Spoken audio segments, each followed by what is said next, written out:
Die Geschichte, die sich 2022 im englischen Dorf Rochdale ereignete, begann wie eine gewöhnliche Liebesgeschichte. Alice Wood und Ryan Watson wuchsen in England auf, und obwohl sich ihre Wege wahrscheinlich schon mehrmals gekreuzt hatten, lernten sie sich erst im Jahr 2020 kennen. Damals war Ryan 22 Jahre alt und Alice 21 Jahre. Zwischen ihnen funkte es sofort. Und schon bald begannen sie, sich zu treffen. Ein halbes Jahr später, im Oktober 2021, verlobten sie sich. Mit der Unterstützung ihrer Eltern kaufte das Paar ein Haus und zog nach Rochdale, wobei sie ihre 4 Hunde mitnahmen. Trotz der Scheidung ihrer Eltern pflegte Alice enge Beziehungen sowohl zu ihrer Mutter als auch zu ihrem Vater und wohnte abwechselnd bei jedem von ihnen.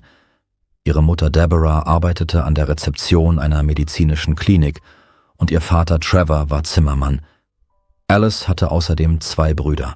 In der Schule war sie eher zurückhaltend, zeigte jedoch hervorragende schulische Leistungen und wurde in die Gruppe der begabten Schüler aufgenommen. Sie wäre beinahe in Oxford aufgenommen worden, entschied sich aber letztendlich für die Universität Manchester, wo sie Philosophie, Ethik und Theologie studierte und 2022 ihren Abschluss machte. Das Studium fiel ihr leicht. Sie ließ sich sogar ihre Prüfungsergebnisse tätowieren.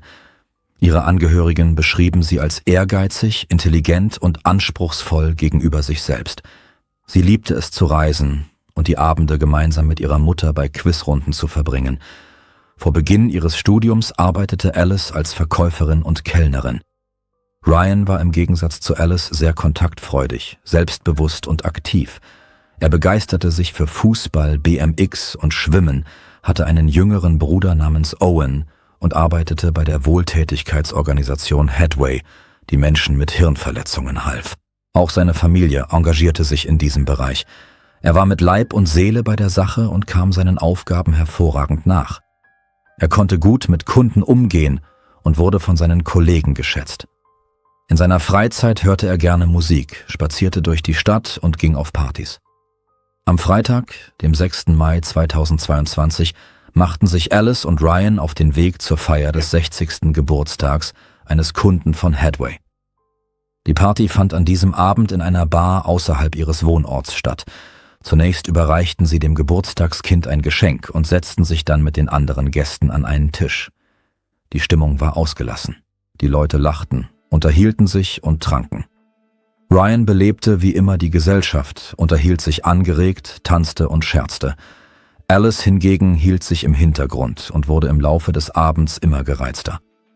Irgendwann begann Ryan ein lebhaftes Gespräch mit einer Frau namens Tiffany, die er bereits von anderen Veranstaltungen kannte. Auch ihre Mutter war Kundin der Organisation. Alice, die daneben saß, beobachtete die beiden mit sichtbarer Verärgerung. Sie mischte sich nicht ein, doch ihr Unmut wurde auch für die anderen Gäste offensichtlich. Von Zeit zu Zeit warf sie eifersüchtige Blicke auf Tiffany. Gegen Ende des Abends erreichte die Spannung zwischen ihr und Ryan ihren Höhepunkt.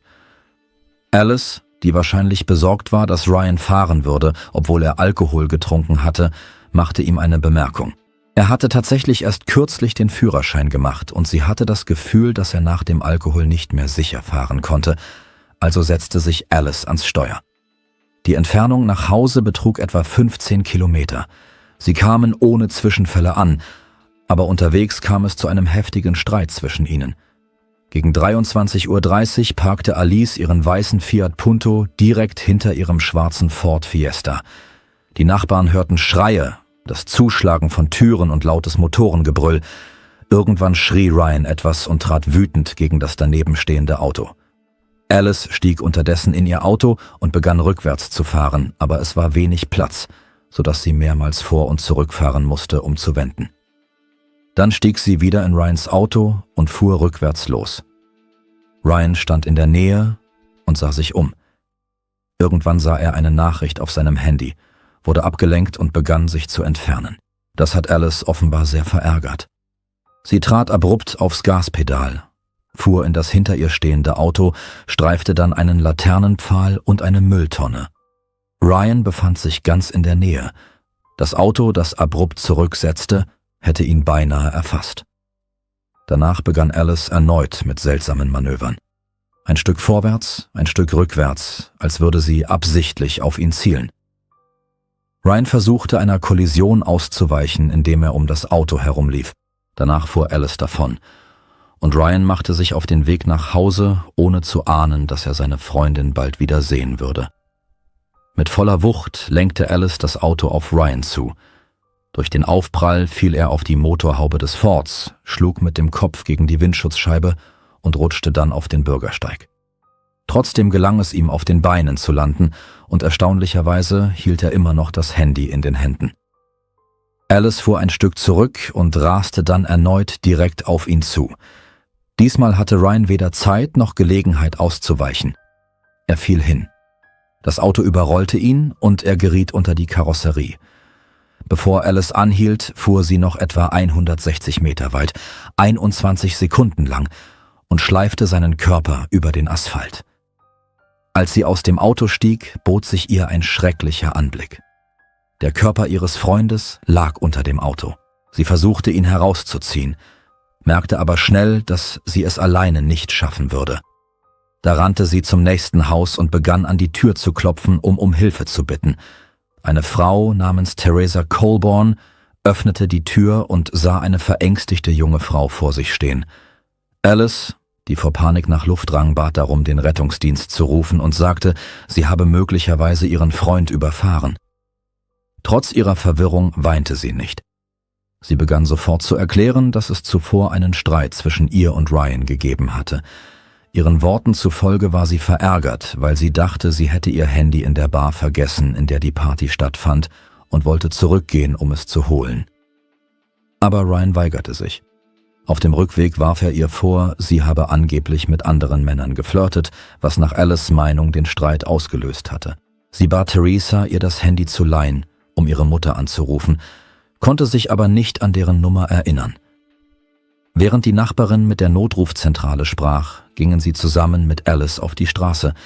Teresa erwartete, Ryan vor Schmerzen am Straßenrand sitzend vorzufinden, doch stattdessen entdeckte sie ihn unter einem Auto. Nur seine Beine ragten heraus. Er bewegte sich nicht. Neben ihm auf dem Asphalt waren Blutspuren und Schleifspuren zu sehen. Bald trafen die Sanitäter ein, doch Ryan konnte nicht mehr gerettet werden. Er war tot. Alice blieb in der Wohnung der Nachbarin. Sie wollte nicht auf die Straße gehen und mit ansehen, was dort geschah. Sie stand unter Schock und konnte nicht stillsitzen. Die Nachbarn versuchten, sie zu beruhigen, sie hinzusetzen oder hinzulegen, wussten jedoch nicht, ob ihr Zustand mit Alkoholkonsum oder mit dem Geschehenen zusammenhing. Als die Polizei eintraf, befand sich Alice bereits in der Wohnung. Der für den Fall zuständige Beamte fand sie weinend auf dem Sofa vor. Er roch sofort Alkohol. Es wurde ein Atemalkoholtest durchgeführt, woraufhin Alice wegen des Verdachts auf Trunkenheit am Steuer und wegen einer Straftat gegen Ryan Watson festgenommen wurde. Auf dem Weg zur Polizeiwache hörte Alice fast nicht auf zu weinen. Sie sagte, sie habe alles verdient, was passiert sei, und lehnte Mitgefühl und Hilfe seitens der Beamten ab. Mehrmals bot sie ihnen sogar an, sie direkt im Auto zu töten. Bei der ersten Befragung beantwortete Alice alle Fragen ohne Kommentar. Nach der Auswertung der Videoaufnahmen der Kameras in der Bar und auf der Straße wurde ihr am 26. Mai offiziell eine Straftat zur Last gelegt. Trotzdem bekannte sich Alice nicht schuldig und beharrte darauf, dass es sich um einen Unfall gehandelt habe. Die Gerichtsmediziner stellten fest, dass die Todesursache Ersticken war. Ryans Brustkorb wurde vom Auto zusammengedrückt. Außerdem wurden am Körper Hirnödeme, Knochenbrüche, Schnittwunden und Prellungen festgestellt, die durch das Schleifen über die Straße entstanden waren. Die Experten wiesen darauf hin, dass der Tod relativ schnell eingetreten sei. Alice gab an, 2 Gläser Wein, 2 Rum-Cocktails und ein Glas Champagner getrunken zu haben. Der Test ergab 61 Mikrogramm Alkohol pro 100 Milliliter Atemluft bei einem in Großbritannien zulässigen Grenzwert von 35 Mikrogramm. Somit hätte sie sich nicht ans Steuer setzen dürfen. Vor Gericht schilderte sie ihre Version der Ereignisse und weinte dabei fast die ganze Zeit. Ihren Angaben zufolge war Ryan verärgert, weil er dachte, sie würde mit anderen Männern flirten und fühlte sich vor seinen Freunden gedemütigt. Sie fügte hinzu, dass sie nach ihrer Rückkehr nach Hause ihren Vater anrufen wollte, damit er sie abholte. aber ihr Handy nicht finden konnte. Später stellte sich heraus, dass es in Ryans Auto lag und nicht in der Bar geblieben war, wie sie angenommen hatte. Alice wollte bei ihrer Mutter übernachten, um sich zu beruhigen und Ryan und ihr Zeit zu geben, sich zu besinnen. Doch er weigerte sich trotz zahlreicher Bitten, ihr das Handy zu geben. Nach Angaben der Angeklagten verlor er irgendwann die Beherrschung, ging auf sie zu und packte sie an den Haaren. Auf dem Höhepunkt des Streits, so behauptete Alice, packte Ryan sie an den Haaren und drückte ihren Kopf gegen den Gasherd, wobei er die Hand auf dem Schalter hielt. Danach, so ihre Aussage, rannte sie aus dem Haus und stieg ins Auto. Ryan folgte ihr und versuchte, den Streit fortzusetzen. Alice sagte ihm, er solle ins Haus zurückkehren und schlafen gehen, während sie selbst vorhatte, am Morgen zu ihrer Mutter zu fahren. Daraufhin sagte Ryan, dass ihre Mutter bereits verstorben sei. Nach Angaben der Angeklagten drohte er genau in diesem Moment angeblich, jemanden zum Haus ihrer Mutter zu schicken, um ihr Schaden zuzufügen. Das brachte Alice endgültig aus der Fassung. Sie trat kräftig aufs Gaspedal.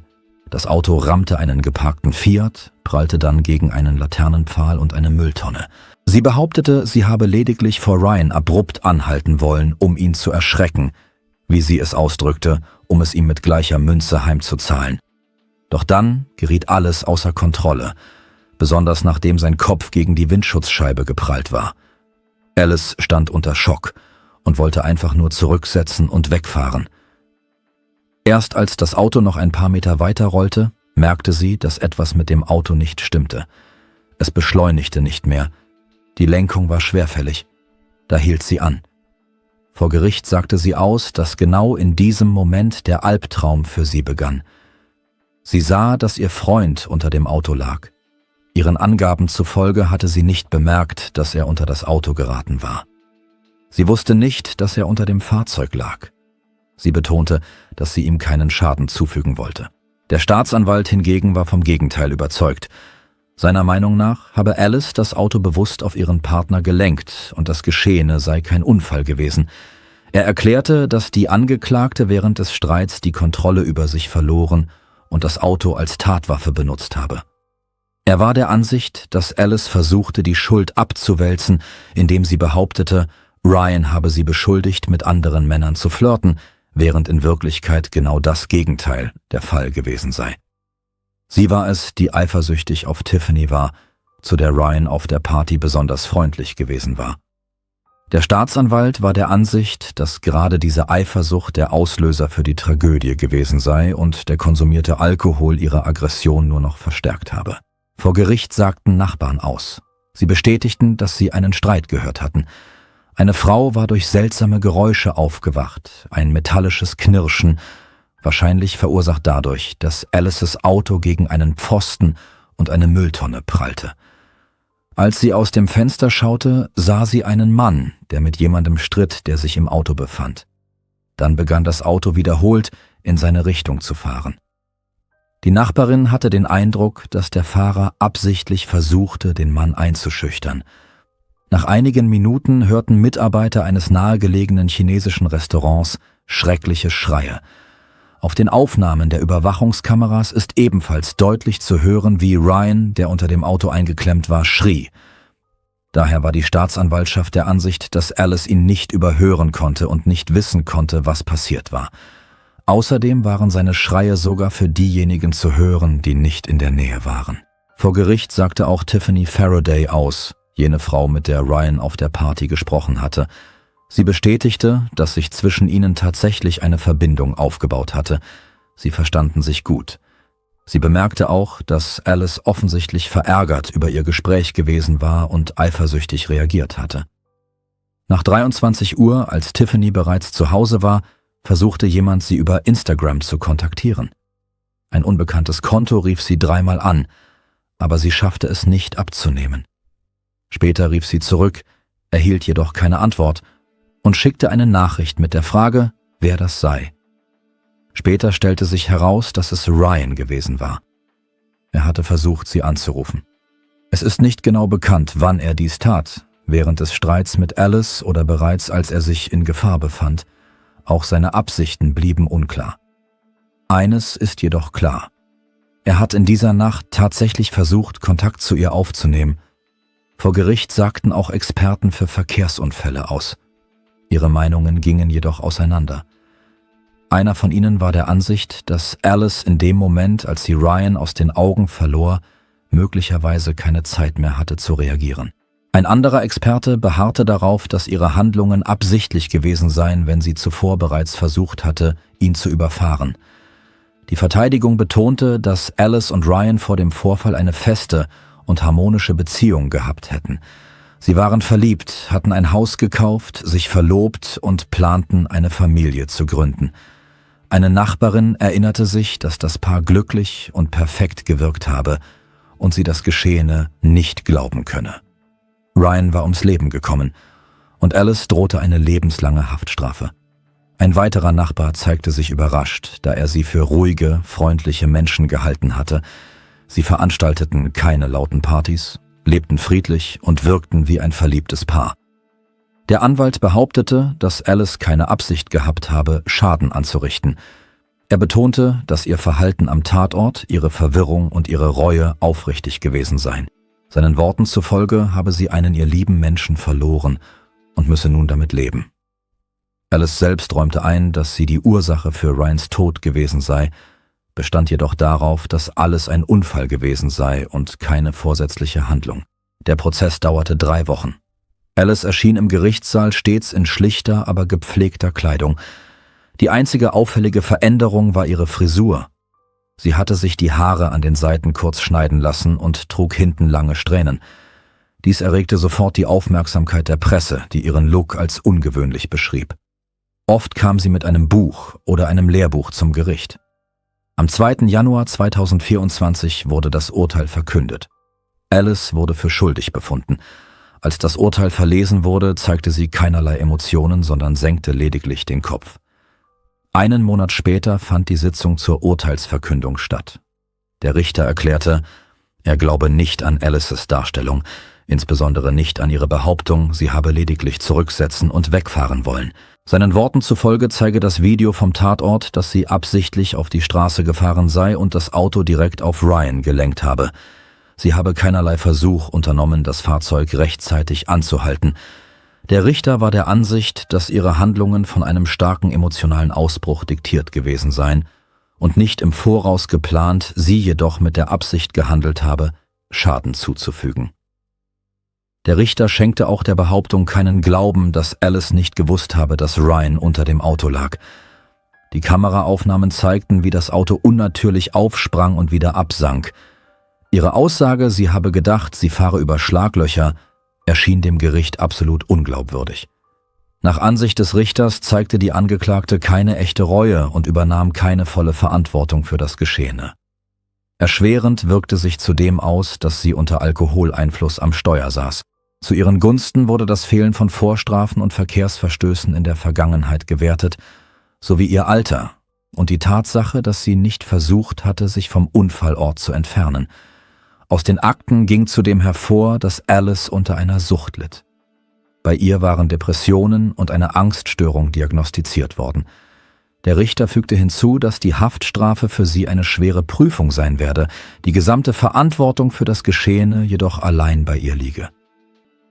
Alice Wood wurde zu lebenslanger Haft verurteilt, mit der Möglichkeit, frühestens nach 18 Jahren einen Antrag auf vorzeitige Entlassung auf Bewährung zu stellen. Als sie aus dem Gerichtsgebäude geführt wurde, weinte sie. Noch vor kurzem war sie eine junge Frau mit Perspektiven. Nun liegen viele Jahre hinter Gittern vor ihr.